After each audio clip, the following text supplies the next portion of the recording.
It is time for us to head to the Weather Center, and Jamie Simpson should be waiting there. Good morning, Jamie. Good morning to you. And yeah, it was a chilly morning this morning, but a beautiful weekend. The Sharon Classic Road Race, which of course had to be bumped off last year because of COVID, went underway perfectly. First one I didn't broadcast from in the 35 years it's been around, but I think about 150 runners and walkers were in it. Then on Sunday there was another race that was held up in North Canaan, and that had a nice little contingent in it as well.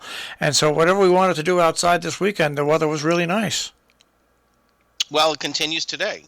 Sunshine's going to dominate the skies. We'll top out in the mid-70s this afternoon. So one more day to enjoy before some showers arrive overnight tonight and linger for part of the day tomorrow. We'll start off tomorrow in the upper 50s, highs near 70, so the clouds and showers keeping the temperature down a little bit. Cold front moves through, sunshine returns, looking pretty good Wednesday and Thursday. Mid-70s Wednesday, low 70s Thursday. Now, one thing we have to keep an eye on is the computer forecast models are now trying to sneak an area of low pressure in from the northeast into New England later on this week. If that trend continues, we might have to add some clouds to Thursday's forecast, maybe a stray shower. It does look like that'll move out, though, by next weekend. So looking optimistic in regards to this coming Saturday and Sunday. All right, so from the northeast, so that means that means something's going to back up and come down on us, possibly. Yeah, Oh. it's actually pretty rare for it to come from Yeah. that direction, but this is the first sign that I've seen that we're truly getting into some fall weather when we start to see these slow-moving areas of low pressure that can sneak in like that. So maybe we're going to start to see a transition here over the next couple of weeks because we are due. Well, I hope the rain stays down because if it doesn't continue to rain hard every once in a while, the colors this year should be outstanding because of the amount of rain we had earlier. It really should be an unbelievable fall. Yeah, and that's really I think a lot of people don't realize that how much rain you get versus having some drought conditions can make a huge difference in terms of how vibrant the colors are.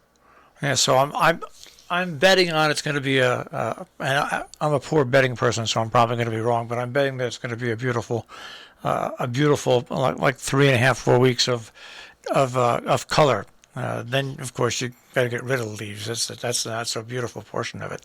All right, so Well, now go on. I'm out in Ohio here, and one thing that we're lacking are the sugar maples that you guys have. So we don't get the vibrant reds, and I miss that having grown up in Massachusetts. Everybody talks about the reds, but you know what really makes a difference out here is when you get the vibrant yellow ones. Even on a cloudy day, when there's vibrant yellow, a lot of vibrant yellow leaves, it brightens up. It brightens up wherever you're driving through. Especially when you're on a back road where the trees aren't cut back so far. Right. So my favorite color is the yellow. Is the yellow because it just brightens things up. Because I get up in the dark, and pretty soon I'll be going home from work in the dark. So that's that. So I like to get any light. Now I have to ask you some personal questions here. We haven't Sure. asked yet. We haven't established yet your personal background fully, and that includes sports and movies. So first of all, what are your favorite sports teams?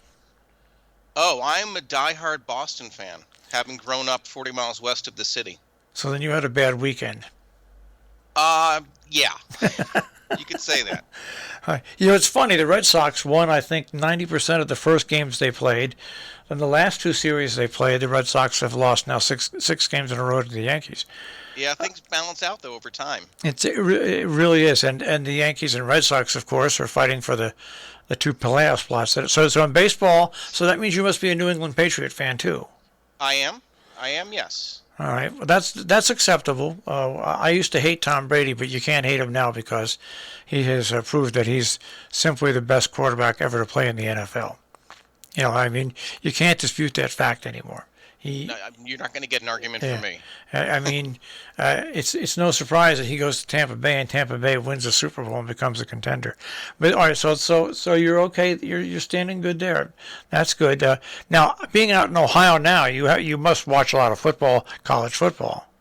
Yeah, you know what's interesting though is I went to Penn State, so I absolutely hate the Ohio State Buckeyes for Well, that very reason, and it's tough being like that around here. Let me tell you. I was going to say that's like that's like living in Boston and hating the Red Sox. Right. Yeah, you can't do that. Or else it's like living in New York and liking the Dallas Cowboys. Just certain things you can't do. Yeah, but football. I mean, so you're okay. So then you've been watching Penn State football for a long time then. Even before I went there, I was a fan. All right. So now we've got all those things cleared up. Now, movies. What type of movies do you like? Wow. I guess action thrillers, dramas. See, you sound like you go. See, I don't watch movies to see Academy Award-winning performances. I watch movies if they make me laugh, I like them. If they have a lot of things that blow up in them, I like them. I don't like a lot of gore necessarily, but I like Guardians of the Galaxy, Marvel, all those. I like those type of movies as well. And I do like dramas. I do like dramas, but I like shoot 'em up, blow 'em up movies, and also I like I said, anything that'll make me laugh. And I also like any movie that Clint Eastwood. Come on, he's 91 and he just finished producing. Oh, yeah. He just finished producing and acting in another movie. Jeez, I know he's amazing. 91. He really is. 91. Yeah, I think it's bad enough. I sit here. I've got 51 years of broadcasting. But here's a guy out of his 91 years. He's been basically making movies for 70 years. Amazing. Yeah. Just amazing. So and you've been a meteorologist for how long? I've been a meteorologist for over 25 years. All right.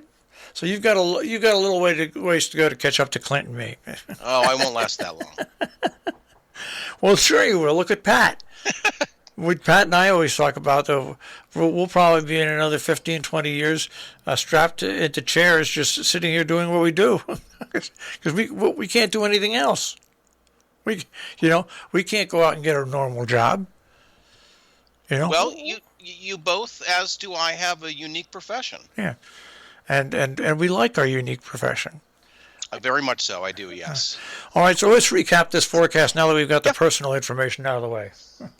Mostly sunny today, high in the mid-70s this afternoon.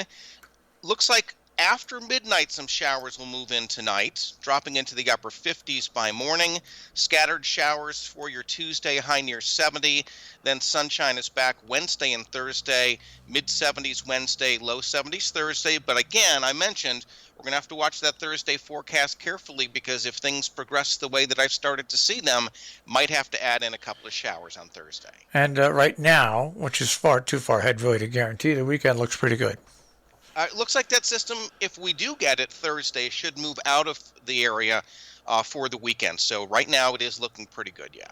All right, Jamie, I want you to have a good week, and we'll speak to you again next Monday. Okay, sounds great. Take care. There we go. On Robin Hood Radio, every Monday, Pat is recovering from his weekend of filming and closing down at the lake. And Jamie Simpson joins us here on Robin Hood Radio. You can hear the conversation at robinhoodradio.com. Click on demand. Click on Weather with Pat Pagano.